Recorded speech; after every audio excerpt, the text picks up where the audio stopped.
Hey guys, hi, it's Tom back with another how-to for bread, and today I'm going to show you how to do a bread that is kind of weird in the terms of bread, which is focaccia. Now, when I say weird, I'm going to explain why I'm saying it's weird here in a little bit. But first off, a little bit of back history on focaccia. It is a type of bread that has been done by a Italians. So, it's obviously the main ingredients are the first four, or that I mentioned before. So, flour, water, salt, and yeast. But an extra ingredient in this is olive oil. So, well, pretty much it does. I am not exactly sure on when the first focaccia was actually made or something like that. But in short, my best assumption is there was probably an ample amount of oil on an olive farm from juicing and stuff, and they needed something to do with the oil and stuff, so they might have put in flatbread just to try and use it, and they probably liked it, which I kind of think would most likely be the best way to express it, because a lot of times you're just using stuff randomly because you're either one, trying to get rid of stuff, either two, who you unintentionally add something in, or a lot of times it's just a random occurrence that you just happen to have the greatest effects with, which tends to be a lot of the case, but anyway, hey, getting off that theory on how it starts and stuff. Uh, the most commonly used product for focaccia as like an add-on, because this is one of those this is a perfect type of bread that you can be very open-minded with. So, the original had just a little bit of seasoning on top, and that's about it. They just seasoned it with salt, oil, and some herbs that they probably had lying around. So that is the most common thing you'll find if you go for focaccia in Italy, like if you want a classic. But in Greek time, this resembled a lot of a type of bread that they used during a great fasting for Mondays, like for a Monday fast or something. I'm not 100% sure on it. Scholarship is in. Okay. Okay. Anyway, so, with that, the reason why I'm saying focaccia is... Sorry. My sister, people. Anyway, hey, the reason why I'm saying focaccia is very weird is because, one, the oil, which is kind of strange to begin with, that you put a fat in with the dough. And then the second is that the dough is double hydrated, which means it's got two sets of water going into it, so it's very loose and stuff. And in short, if you want to try and get hair pulled off, just soak your hand in some focaccia dough. Easiest way to explain it. and just let it dry. So, pretty much the recipe that I've got is like a fan favorite of mine, and I kind of have altered myself a bit, so I can kind of use it in more ways than one. So, the total dough weight you've got is 195.2%. So, for the percentages of your ingredients, you've got the bread flour at 90%, whole wheat flour at 10%, which, if you want to know all the whole wheat and just put all bread flour, it's perfectly fine. It's not going to affect it greatly. It's just going to not taste as flavorful. So, for the first water, it's 56%. Second water is 14%. And the starter is 20%. And salt is 2%. Oil is 3%. And then yeast is 0.2%. So, with that being said now, how we're doing a 2,000 gram ham recipe. Well, I did 2,000 gram recipe, which means from the amount that you will need is bread flour 922 grams, whole wheat 103, water first set had 574, second set of water 144, starter 205, high salt 21, oil whole 31, and yeast is 2%. So, with that now said, how you're actually going to start mixing this is, first you add all your flour, your first water, your oil, and your starter in a bowl for about 6 minutes. Hits on first speed. Now, after this is done and stuff, if you want to let it rest, go right ahead. If not, you can jump right into the next step, which is adding the yeast in and mixing it for 5 minutes on first, and slowly incorporating the second and set of water. So with this, what you're going to do is just when it's mixing, slowly adding the water, you're going to see it just start swishing around in it. Once it starts combining is when you're going to add more water in. And it's just this process over and over again until you don't have any more water. This shouldn't take more than a couple of intervals, so like 3-4 times you're going to have the water go in and stuff. After this, you add in the salt, let it combine, and then for, what was it? Sorry, I'm like, not all of this is just from memory, so, what was it? Oh wait, no, it was the first speed on the second round when you're adding the water, it's 4 minutes. Second speed is 5 minutes. I don't know why I get those confused.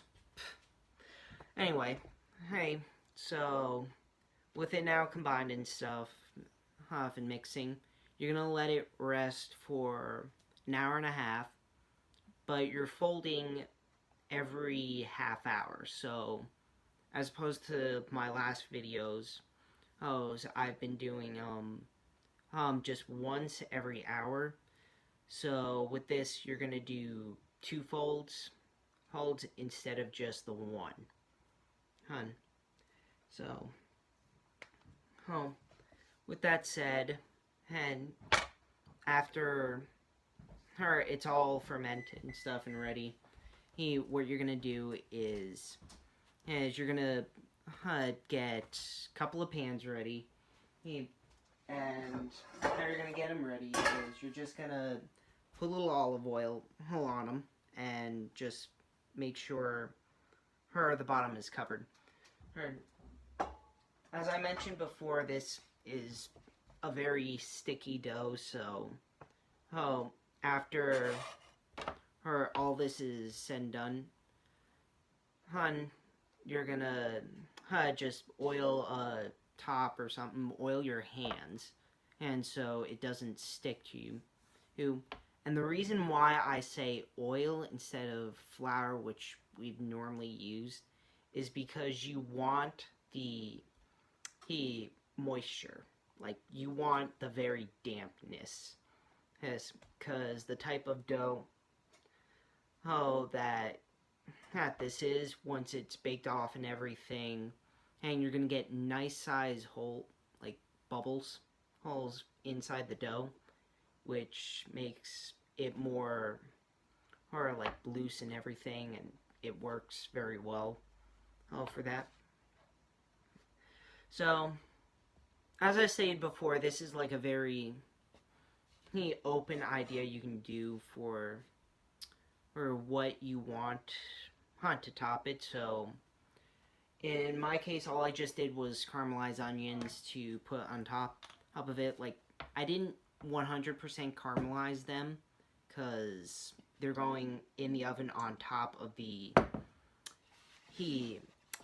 bread itself while it's baking. So it's kind of like you're gonna burn them if you fully caramelize them. So with that said, let's start portioning this guy.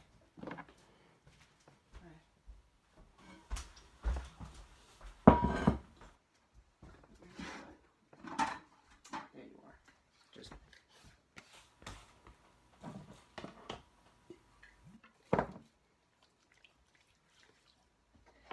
now, as I said before, this is very like wet and stuff. Yeah. So, fudge!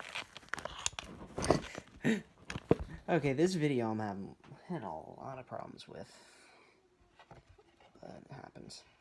So yeah, very oily, very. And if anyone thinks I'm not, like, I'm going a little overboard, I'm actually not. This is actually a little under. Believe it or not. So, as you can see right now, as opposed to some of our others, it really doesn't hold its shape. It's more like it flattens out. And that's because of the whole it's not that firm. Like, there's more moisture in it than the other. So, what I'm gonna do is I did a big guy and a small guy, so I'm gonna do 1,000 grams for my big rectangle. So, if you want to use a bench knife with this, you're fine, but you can do it with the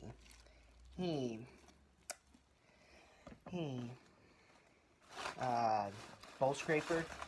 Like, this is not that bad out of a dough to do with it. Like, you're not going to have as much problems. Damn it. This is one of those days where I wish I had a larger guy. But I don't know. I'm just some guy that loves eating bread. I'm doing this.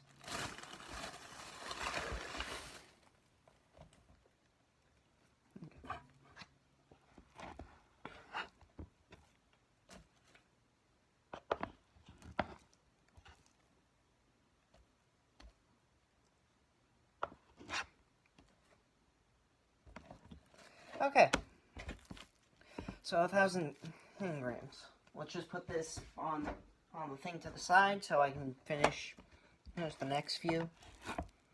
So the small rounds, I'm doing 500 grams hams.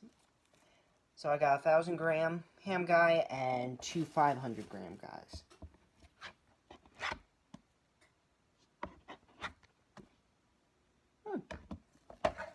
Not bad.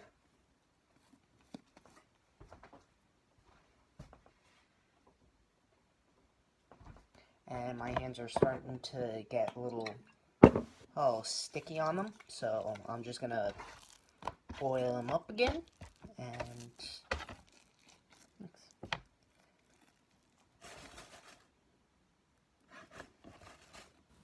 close enough.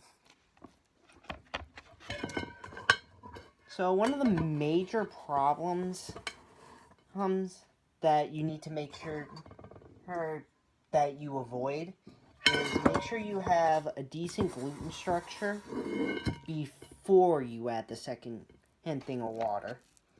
Because once you add the next round of water, it is kind of impossible to do any more of it. So now that we've got our rounds done,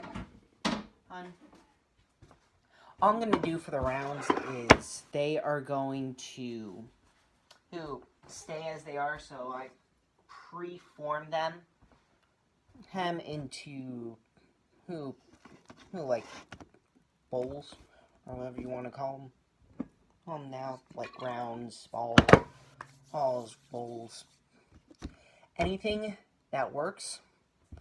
And what I'm going to do with the bigger guy is I'm going to spread him to the shape of the pan, because this one's the more irritating thing. Okay, so come on. These guys just do like nice pressure and just spread while doing this. Just make sure he's roughly the same thickness throughout. Come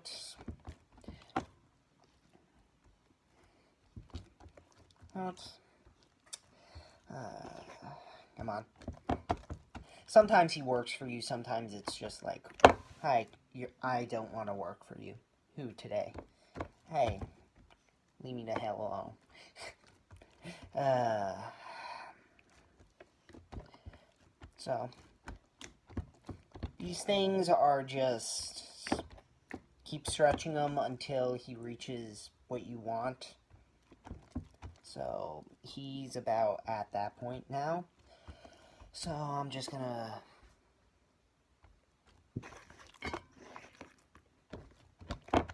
some from the bottom. Alright. He's good now, so I'm just gonna let him be where he is.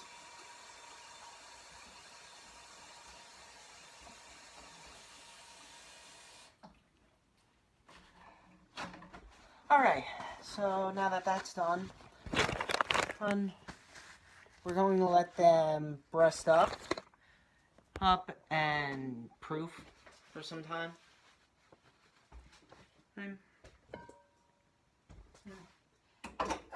So, while they're proofing, I'm just going to go over what the next few steps are. Alright, and pretty much all it is just prepping your oven pan. So, what you're going to do is you're going to prep it to 500 degrees, which is fine. And while these guys are proofing and stuff, if you haven't already, go ahead and do your topping.